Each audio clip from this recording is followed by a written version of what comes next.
నమస్తే నేటి తెలంగాణ న్యూస్ కి స్వాగతం. రంగారెడ్డి జిల్లా మహేశ్వరం నియోజకవర్గంలోని బడంపేట సర్కిల్ పరిధిలోని అల్మాస్గూడ వైఎస్ఆర్ నగర్ లో మాజీ ముఖ్యమంత్రి డాక్టర్ వైఎస్ రాజశేఖర రెడ్డి జయంతి వేడుకలను కాంగ్రెస్ నాయకులు ఘనంగా నిర్వహించారు. ఏఐసీసీ విచార విభాగ కోఆర్డినేటర్ బోయపల్లి రాఘవేంద్ర రెడ్డి ఆధ్వర్యంలో నిర్వహించిన ఈ కార్యక్రమంలో వైఎస్ఆర్ విగ్రహానికి పూలమాలలు వేసి ఘనంగా నివాళులర్పించారు. అనంతరం కేక్ కట్ చేసి మిఠాయిలు పంపిణీ చేశారు. ఈ సందర్భంగా నాయకులు మాట్లాడుతూ వైఎస్ఆర్ ముఖ్యమంత్రిగా ఉన్న సమయంలో రైతులు, పేదలు, విద్యార్థులు, మహిళల సంక్షేమం కోసం అనేక పథకాలను అమలు చేశారని పేర్కొన్నారు. ఆయన చేపట్టిన అభివృద్ధి కార్యక్రమాలు, సంక్షేమ విధానాలు ప్రజల మన్ననలు పొందాయని కొనియాడారు. వైఎస్ఆర్ ఆశయాలను కొనసాగిస్తూ ప్రజాసేవలో ముందుండాలని పిలుపునిచ్చారు. ఈ కార్యక్రమంలో మాజీ జెడ్పీటీసీ బంగారు సత్యనారాయణ, మార్కెట్ డైరెక్టర్ బోయపల్లి గోవర్ధన్ రెడ్డి, నవార్ మల్లారెడ్డి, దెండు శ్రీనివాస్ గౌడ్, ఏదుల ప్రతాప్ రెడ్డి, కాంగ్రెస్ నాయకులు, కార్యకర్తలు, మహిళలు, యువజన నాయకులు, స్థానిక ప్రజలు పాల్గొన్నారు.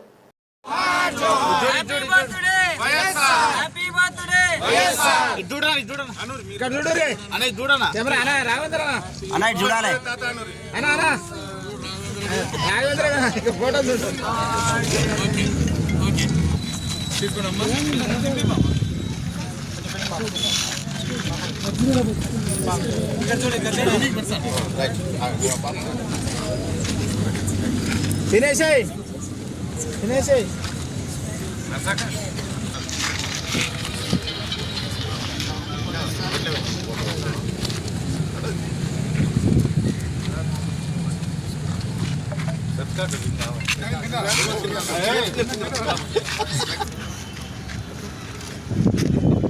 అందరు కేక్ పోయమ్మా బుజ్జి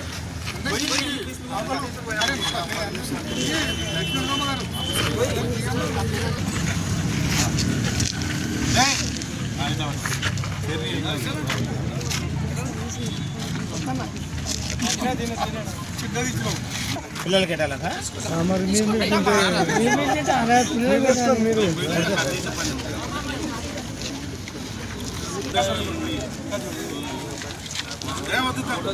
వద్దురా వద్దురా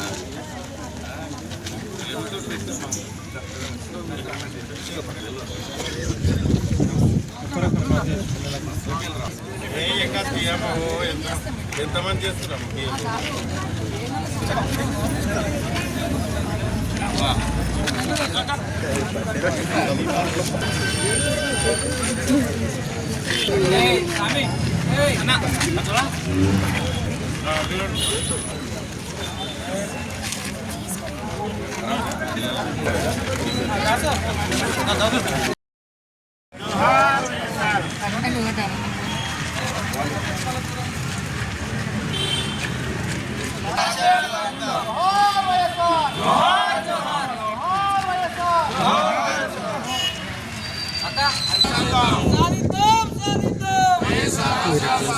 happy birthday happy birthday happy birthday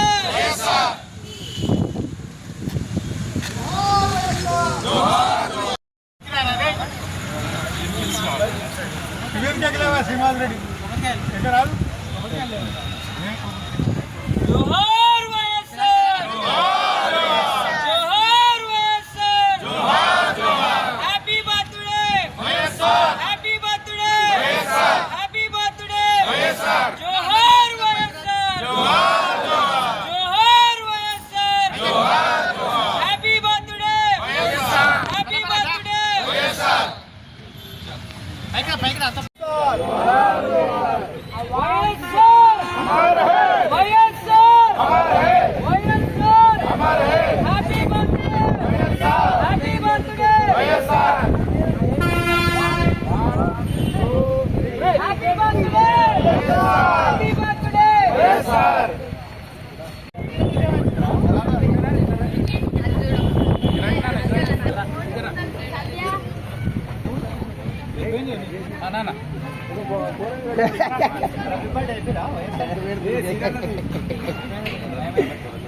చూడమ్మా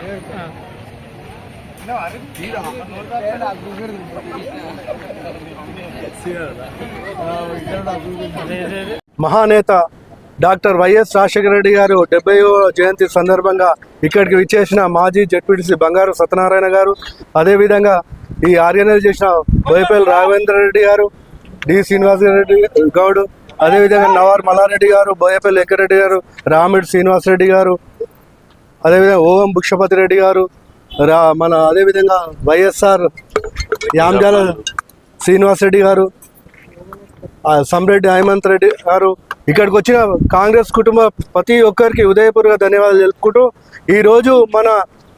ఈరోజు ఇక్కడ ఈ సంబరాలు చేసుకుంటే గతంలో ఒక 20 ఏళ్ళ కింద ఇక్కడ ఏమి లేకుంటే ఈ వైఎస్ఆర్ ఇక్కడ మన ఈ కాలనీ ఇదంతా డెవలప్మెంట్ కావడానికి, ఇండ్లు ఈ పట్టాలు రావడానికి ఆ మహనీయుడే ప్రతి ఒక్కరి గుండెల్లో ఉంటాడు. ఎందుకంటే ఇక్కడ గూడు ఉండాలనేది వైఎస్ రాజశేఖర రెడ్డి గారి ఆశ.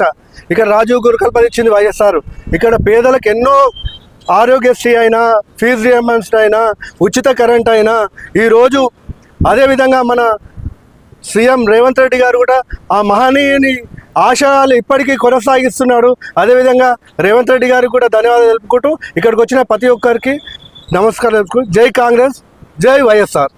స్వర్గీయులు వైఎస్ఆర్ 77వ జయంతి సందర్భంగా ఈ కార్యక్రమానికి అధ్యక్షత వహించినటువంటి రావేందర్ రెడ్డి గారికి, ముఖ్య అతిథిగా బంగారు సత్యనారాయణ మాజీ జెడ్పీటీసీ గారికి, నవార్ మల్లారెడ్డి గారికి, market committee vice director Govardhan Reddy గారికి, హేమంత్ రెడ్డి గారికి, మరియు శ్రీనివాస్ రెడ్డి, ఏదుల్ల ప్రతాప్ రెడ్డి గారికి, వివిధ కాలనీల నుంచి వచ్చిన వైఎస్ఆర్ అభిమానులకు కొన్ని పేర్లు మర్చిపోయిన నవార్ మల్లారెడ్డి గారికి మరియు అందరికీ స్వాగతం పలుకుతూ, మళ్ళా మనం వైఎస్ఆర్ ఇంకో రూపంలో చూస్తున్నామంటే ప్రస్తుత రేవంత్ రెడ్డిని ఆ రూపంలో చూస్తున్నాము. ఆ హామీలు కానీ, ఆ మహిళలకు ప్రత్యేక ప్రాధాన్యత కానీ, ప్రతి ఒక్కటి కూడా మనకు వైఎస్ఆర్ చనిపోయిండు అనేది కానీ ఆయన రూపంలో మళ్ళీ చూస్తున్నామంటే రేవంత్ రెడ్డి గారు హామీలన్నీ నెరవేరుస్తుంది. కాబట్టి వైఎస్ఆర్ ఆత్మకు శాంతి చేకూర్చాలని మరొకసారి కోరుకుంటూ ఈ అవకాశం ఇచ్చినటువంటి రావేందర్ రెడ్డి గారికి ధన్యవాదాలు తెలుపుకుంటున్నాను. డాక్టర్ వైఎస్ఆర్ 77వ జయంతి సందర్భంగా ప్రతి పేద గుండెల్లో చప్పుడు వైఎస్ఆరే. ప్రతి పేద గుండె చప్పుడు అంటే వైఎస్ఆర్. సంక్షేమ పథకాలంటేనే వైఎస్ఆర్. 2003లో చేవెళ్ళ నుంచి ఇచ్చాపురం వరకు పాదయాత్ర చేసి రాష్ట్రంలో 2004లో అధికారం తెచ్చిన గొప్ప నేత, మహానేత వైఎస్ఆర్. వైఎస్ఆర్ గారికి జన్మదిన శుభాకాంక్షలు. ఇక్కడికి విచ్చేసిన ముఖ్య అతిథిగా బంగారు సత్యనారాయణ గారు, మాజీ జెడ్పీటీసీ సభ్యులు, ఆనాడు వైఎస్ రాజశేఖర రెడ్డి గారు ముఖ్యమంత్రిగా ఉన్నప్పుడు జెడ్పీటీసీ సభ్యుడు. ఇక్కడ 2008లో రాజీవ్ గృహకల్ప ఓపెనింగ్ కార్యక్రమంలో బంగారు సత్యనారాయణ గారిని చాలా మెచ్చుకున్న నాయకుడు ఎవరైనా ఉన్నారంటే అది డాక్టర్ వైఎస్ఆర్ గారు. ఈరోజు మన మధ్య లేకపోవచ్చు, కానీ ప్రతి గుండెల్లో, ప్రతి వ్యక్తి దగ్గర గుండె చప్పుడే వైఎస్ఆర్. సంక్షేమ పథకాలైనా, ఏదైనా, ఒక ఉచిత రేషన్ బియ్యం అయినా, ఆ రోజు 2 రూపాయల కిలో బియ్యం, ఈరోజు ఉచిత బియ్యం. అది కాంగ్రెస్ వల్లనే సాధ్యం. పేదలకు ఎన్నో సంక్షేమ పథకాలు అందించిన వైఎస్ఆర్ అంటే ప్రతి ఒక్కరికి ఇందిరమ్మ ఇల్లు కానీ, ఆనాడు 24 లక్షల ఉమ్మడి ఆంధ్రప్రదేశ్లో 24 లక్షల ఇల్లు కట్టించిన ఇందిరమ్మ ఇళ్లను కట్టించిన వైఎస్ రాజశేఖర రెడ్డి ఈరోజు ప్రతి నియోజకవర్గానికి 3500 ఇళ్లను శాంక్షన్ చేసిన ముఖ్యమంత్రి రేవంత్ రెడ్డి. ఆనాడు పులివెందుల నుంచి వైఎస్ఆర్ రాష్ట్రాన్ని స్థాపిస్తే ఈరోజు నల్లమల్ల నుంచే పులిబిడ్డ వచ్చిండు. కొండారెడ్డిపల్లి నుంచి ఈరోజు రాష్ట్రాన్ని ఒక జెడ్పీటీసీగా ఉండి 20 సంవత్సరాలు ఏకతాటిగా ప్రజలకు సేవ చేసుకుంటా కాంగ్రెస్ పార్టీలో 2017లో చేరి 2023లో అధికారం తెచ్చిన గొప్ప నేత ఎవరంటే రేవంత్ రెడ్డి గారు. ప్రతి ఒక్కరు గుర్తించాలి. ఎందుకంటే ఎంతోమంది మంత్రులు చేసిరు, కానీ వాళ్ళ స్వార్థ కోసమే వాళ్ళు చేసుకున్నారు తప్ప వైఎస్ఆర్ ఆనాడు 2007లోనే రేవంత్ రెడ్డి గారిని పార్టీలకు రమ్మని పిలిచాడు. కానీ ఆ మధ్యలో నేను ఉన్నప్పుడు నాకు 2017లో రేవంత్ రెడ్డి గారు పరిచయం అయ్యాడు. అప్పటి నుంచి కొన్ని మధ్యలో మేము కాలువ మాట్లాడుతున్నప్పుడు నన్ను ఎన్నోసార్లు పిలిచినా కానీ నేను ప్రజల కోసమే నేను సేవ చేయాలి, అధికార పార్టీలో చేరితే నాకు ఏ మంత్రి పదవి వచ్చేది కానీ నేను ప్రజల నుంచే నేను ముఖ్యమంత్రి అయినానని ముఖ్యమంత్రి అవుతానని ఆ రోజు నాకు చెప్పడం జరిగింది. నేను కూడా 119 నియోజకవర్గాలను చెప్పిన ఏమని అంటే రాష్ట్రంలో రేవంత్ రెడ్డి గారు 2023లో ముఖ్యమంత్రి అవుతానని మీడియా మిత్రులు కూడా నన్ను ఎన్నోసార్లు అడిగారు. లే రేవంత్ రెడ్డి ముఖ్యమంత్రి కాడు అని చెప్పేసి, రేవంత్ రెడ్డి ముఖ్యమంత్రి అవుతాడని ప్రతి ఒక్కరికి చెప్పిన నేను. కానీ రేవంత్ రెడ్డి గారు ఈ రాష్ట్రంలో అభివృద్ధి సంక్షేమం, ఒకవైపు అభివృద్ధి ఒకవైపు సంక్షేమ పథకం.